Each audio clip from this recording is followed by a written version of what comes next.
Ba, bilis mo ah. Huwag lang masayaw. Masira yung ano.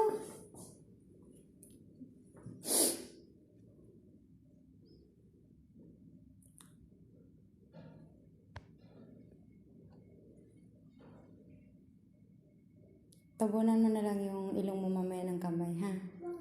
Hala, hindi ka pa. Bakit? Ganun. Mamaya. Hindi ka nag-face mask eh. Pagkapasok na sa car, okay na. Hindi na ako face mask. Hindi na. Tabunan mo na lang ng mukha habang nag-aabang tayo.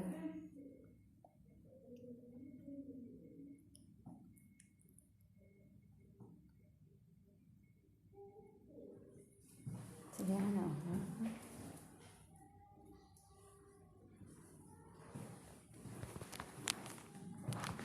Kumukulo ng tiyan ko. Kumukulo ng tiyan. Bah, siya parang kumukulo eh. Ay.